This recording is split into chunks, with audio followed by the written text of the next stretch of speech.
they're always doing a 1-1 tapos i-connect ka na. And then kung makikita mo, although they're always doing a good job, it's all ad hoc at saka yung iba-ibang ahensya like say DSWD, they do a good job but they have a full-time job sa mga indigents at saka marginalized sa society.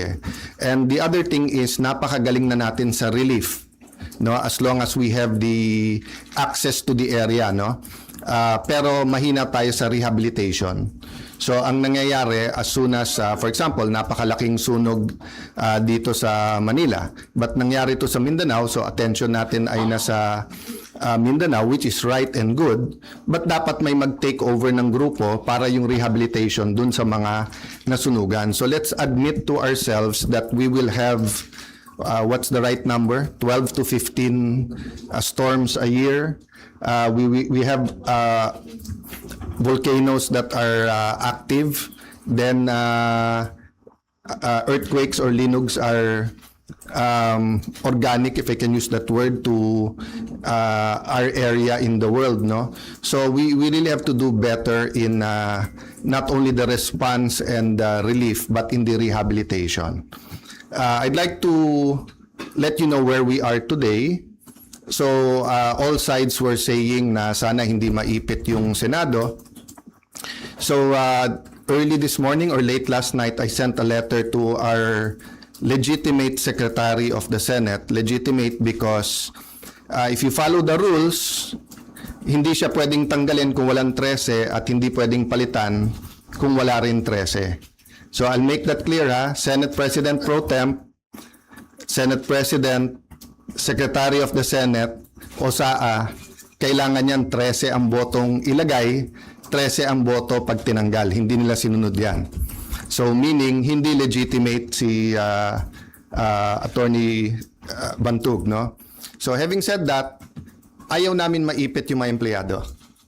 So I sent him a letter to talk with Attorney Bantug and nag-offer kami kung gusto ni Senator Win, pareho na lang kami pipirma kahit walang designation. So I think the letter was delivered mga 8 a.m., a little bit past 8. Ang sagot nila noong 12 o'clock is that hindi na siya secretary at mag-turn over na lang. So I really want to avoid sa dami ng problema ng ating bansa that we have to write land bank, maipit yung sweldo ng mga empleyado and everything. And I'll never bend the law, nor will I bend the Constitution, but I will bend backward for our employees para hindi sila maipit sa gulo for as long as it doesn't bend the law. Diba? So kung internal rules or regulation that is not attached to law or it is not morally wrong, that's why I thought of my staff thought of the idea na pag pareho nakapirma para eventually pag nagkaroon ng decision, walang legal infirmity. And it will also prevent yung magfilean yung dalawang kampo ng usurpation. Diba? Kasi of course, as far as I'm concerned, nag-usurp ng authority si Senator Win because he's not really the acting president, pababa.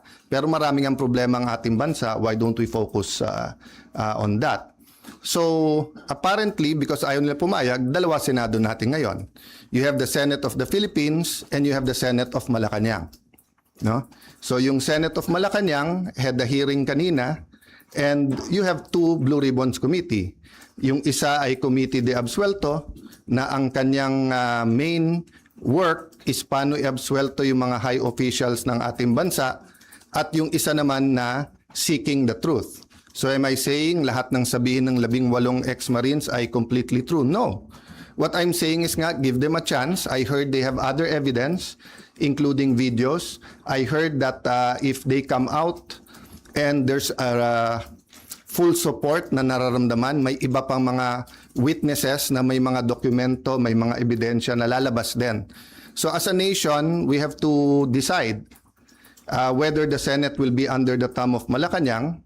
And now that it is very clear to us that the biggest ever corruption scandal is the flood control scandal, if it's acceptable to us that we witnessed this morning, the biggest cover-up committee hearing of our generation. Diba? So ganun lang kasimple yon. So in the same manner na nag-propose kami na parehong pipirma, I have not talked to Senator Marcoleta, so hindi ko alam kung papayag siyang dalawa silang chairman or whatever, but we have to find a solution that yung mga witnesses ay makakapunta ng malaya na protektado ng batas at independent yung Senate. Having said that, mahaba panahon, as I said kanina, let's focus on Mindanao and on the relief and rehabilitation, especially kung may mga lives that are at stake now because dun sa mga buildings, I don't think all of us fully know the extent. So far, nakikita lang natin yung mga videos, no? So hanggang dun lang muna, we will continue with our meetings. We will focus muna on Mindanao. I am not sure when the next hearing ng Blue Ribbon led by the subcommittee by Senator Marcoleta is. I'm expecting to know soon, but definitely knowing what's happening in Mindanao will have an impact on our decision kasi priority yon. Okay, question from Janice Cosio. Tajay Minor.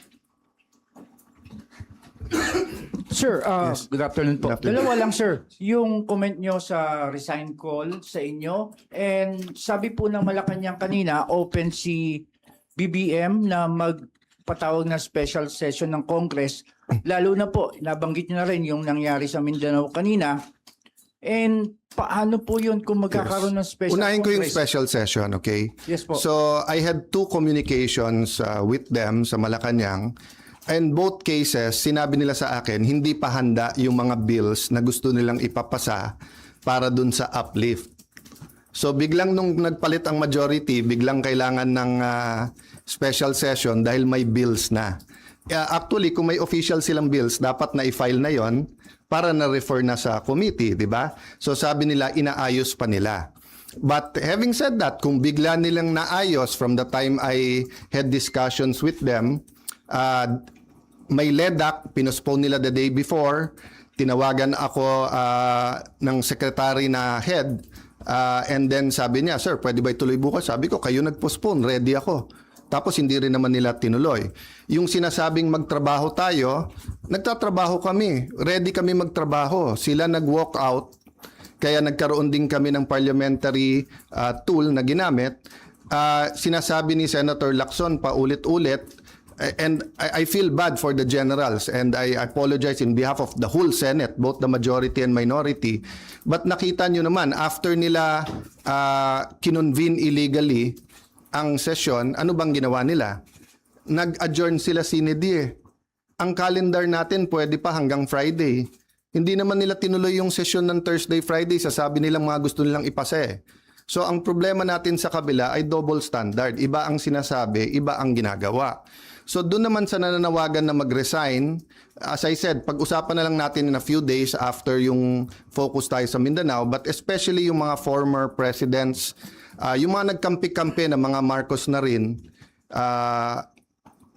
papasalamat ako sa inyo sa call nyo na mag-resign ako bilang Senate President kasi ibig sabihin, nire-recognize nyo pa rin ako as Senate President. Kasi kung hindi nyo na ako nire-recognize as Senate President, ba't kayo nananawagan na mag-resign ako as Senate President? Di ba? Sir, kung gamitin ng Malacanang itong nangyari sa Mindanao, No, patawag na any special session that will redound to the good of the Filipino people is welcome. The special session is in the Constitution. Yung ginawa namin nung bago matapos yung bago mag-sinedie is precisely because aagawin nila yung committees at kailangan matuloy yung hearing tungkol sa Blue Ribbon. Having said that, Mindanao is now. Diba? They need the attention now. So if there's needed legislation, good. We will meet right away. If not, then tulong-tulong tayo. But aside from that, let's remember that the committees can continue to work. Nung pinauwi ni Senator Win, nung Thursday, yung mga empleyado, may Senate hearing pa si Senator Pia. So hindi totoo na hindi nagtatrabaho. Wala tayong dapat conflict kung may kailangan yung ating bansa. Whether it's legislation, whether it's a meeting na LEDAC, dapat tanggalin ng politika pagdating na ng I say politika, but it's an issue of graft and corruption. But what I meant is that it's a political issue vis-a-vis a more urgent. They're both important, but what's more urgent? You can postpone a hearing. You cannot postpone a rescue mission. You cannot postpone yung paghatid ng mga relief, di ba? And then, yun nga, hindi natin nararamdaman pa ng husto, pero the economic crisis is here. And every month until the end of the year, it'll get much worse before it gets better. Because nga, tuloy-tuloy ang problema sa Middle East, di ba? So maraming tinatamaan dyan. Supply chain, presyo ng dollar sa peso, presyo ng diesel at ng gasolina, kakulangan ng fertilizer, taas ng presyo ng fertilizer, desisyon ng Vietnam at saka ng desisyon muna ng India kung bibigyan tayo ng magbebenta ng fertilizer, desisyon ng India at saka ng Vietnam kung magbebenta ng bigas o hindi, desisyon ng Indonesia whether mag-export sila ng coal o hindi. All of these are kumbaga sa relo are moving parts na walang makakahula o makakapredict. So in that sense, kailangang magtulong-tulong talaga yung ating bansa. Kaya naman nandun pa rin on the plate yung graft and corruption kasi kahit anong plano natin sa economic crisis, kung ninanakaw pa rin yung pera, then mahirapan pa rin tayo lahat. No? Jonathan Alvarado, GMA7. Sir, Yes. sino po ang tatayong presiding officer sa impeachment trial? At may update po ba kayo sa... As soon as they have 13, walang problema sila na. Okay, so I have to assert because may pinaglalaban tayo. Pinaglalaban ko hindi yung si Alan Cayetano ang Senate President. Ang pinaglalaban natin, ang Senado hindi pwedeng rubber stamp ng Malacanang. Hindi pwede na hindi independent yung Senate. Hindi pwedeng may hearing ka katulad kanina, yung bibig na bumubukas ay senador pero yung lumalabas na salita galing sa Malacanang. Ano pong rules sa pagpili ng presiding officer sa impeachment trials? They illegally amended the rules. They illegally had a session, 'di ba? So in due time there'll have to be something that will decide, 'di ba? But in the same manner na ina-assert ni Senator Win na he's the acting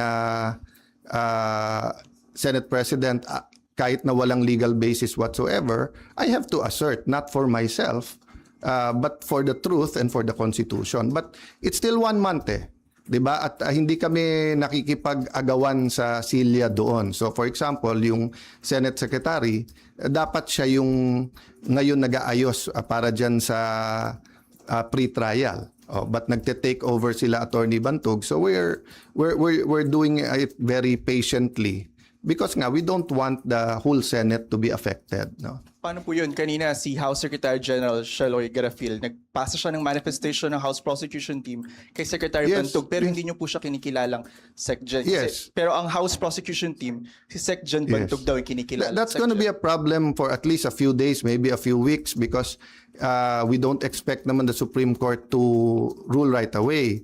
But what's the best proof that Malacanang's hand is in this? First, yung pananakot nila sa mga miyembro namin na lumipat, yung offer na wala ng kaso pag lumipat. Second, as soon as nila ginawa, naglabas sila na ang House at ang Malacanang ay dun pumapabor. Di ba? Pwede naman mag-neutral ang Malacanang Pwede naman sabihin ng Malacanang, settle it among yourself. Ganon din sa House prosecution. Hindi naman nila gusto ng fair na impeachment. Gusto nila yung may pinipili na silang grupo. That's why sabi ko sa inyo, if I'm wrong, they blame me. Kung tama ako, na from 24 gagawin 22, eventually 18 ang senador, tapos sasabihin nila 12 convicted na. Will that be a fair impeachment process? What will happen to the country if that happens? Then ang kasunod naman is CONAS. No? So give me a few days, pag-usapan natin yan, but let's focus lang dun sa nangyayari. No? But just to answer your question, it will be up in the air. That will be a legal question and we are in the right side. Okay, last question kay Anna. Okay. Sir, may we be clarified, yung arrangement na inaalok niyo po kay Senator Win, na dalawa kayong pipirma, ano po ang response ni Senator Win? Sulat around 12 o'clock na sinasabi kay attorney sa ating Senate Secretary Jose Luis Montales that you are no longer secretary, and that Attorney Bantug, and then that basically sinasabi na sila na. Yun din ang sinabi sa USAA, but hindi first-hand knowledge, sabi chain of command. But wala nga sila sa chain of command eh. Kahit anong tingin mo sa rules, hindi nangyari yon. So yung pagwawala nila at pag-walk out nila kasi hindi pwedeng amendahan daw yung rule na ganon-ganon, binaboy nila yung rules on June 3. Diba? So that it's going to be a lingering question. Sorry, how do you treat that? Hindi pumayag si Sen Win sa arrangement na dalawa kayong pipirma sa documents? And paano po yung sweldo nung It's Senate just like employees? the civil rights movement sa US, di ba? From the Civil War until pinasa yung mga civil rights laws, etc., yung may batas ka, alam mo yung tama. Pero yung inaapi pa rin, yung mga minority, yun yung de facto. Di ba? So alam naman natin lahat kung ano tama at sinong tama. Pero ang kapangyarihan kasi nasa kanila eh. Sa kanila ang pulis, nasa kanila ang NBI, nasa kanila ang Malacanang. Kaya sabi ko, lahat ng kapangyarihan nasa kanila. Pero katotohanan nasa amin. So hindi ko pwedeng bitawan yon. Kailangan lumaban tayo doon. Kasi kung hindi, after this, all you have to do is to get one senator plus Malacanang. Hindi na 13 ang kailangan mong boto, 1 plus 1 lang. 1 plus Malacanang. Sir, so you will still sign? Paano yung mga... That is a practical question na hindi mangyayari because nga from the bottom paakyat dun sa office, di ba? Never naman nila sinurrender yung SP office. Hindi ko namang trinethreaten yung mga empleyado, di ba? But sila, inaano nila yung mga empleyado. Yung ginawa ni Senator Erwin tapos nag-sorry. Bad cop, good cop yon. Sadya yon. I-shock mo na yung mga empleyado, nakakasuhan ka, tawagin mo kung ano-ano. Tapos si Senator Win naman yung mabait. So kahit na nag-sorry siya, natanim na yun sa puso ng mga empleyado. Diba? Kaya nga sa akin, sa mga empleyado, it's a matter of conscience. Sir, so you gave up the signing? No, I'm not giving it up. I'm just saying, malamang hindi dumating sa opisina ko yung pipirmahan.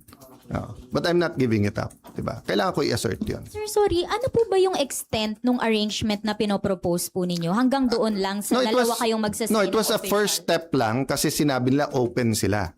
Hindi naman pala sila open. Diba? Kasi sabi nila ayaw nila ng gulo. Diba? Sabi nila eventually, kailangan magsama yung dalawang grupo, one Senate tayo. Diba? But mukhang ang utos ng Malacanang, hindi, kayo lang. Kasi nga alam nila na even if we go to the Supreme Court ASAP, it will take time. So in the meantime, they're buying time until they either get one more member or whatever. How will you assert kung hindi darating sa inyo yung pipirmahan? Basta in any way I can. And it's just like yung example na binigay ko sa'yo, whether it's apartheid, whether it's civil rights, di ba? Doon tayo sa tama. Okay, thank you guys. One last. Sandra. Sir, nabanggit niyo po kasi kanina yung Supreme Court. So are you referring to the one filed by the school teacher, Tayam, or meron po It's always an iakyat sa option Supreme for everyone. It's an option for the other side, for us, for the employees can also file. So let's see kasi nauna na si Senator Win, nag-meeting na yesterday ata sa mga taga-USAA and yung kanilang inappoint na secretary at USAA, bagamat illegal, di ba, umikot na in every... As I told you, no, as a practical matter, ang matagal na naging Senate President, si Senator Drilon, di ba? Tapos si Senator Soto, matagal din, more than 5 years, di ba? Si Senator Coco, Senator Mig, Senator Cheese, magkakasama sila ngayon eh. Ako naman, ni isang empleyado, wala pa ako na-appoint eh. So as a practical matter din, sila ang mga kaklose. So syempre, sila ang napakinggan. But I have faith in the Senate staff that they should listen to all sides. But I don't want to disturb, di ba, hindi civil war ang gusto namin. Ang gusto namin, manaig sa Senate kung ano tama, kung ano mali. Thank you guys. Thank you.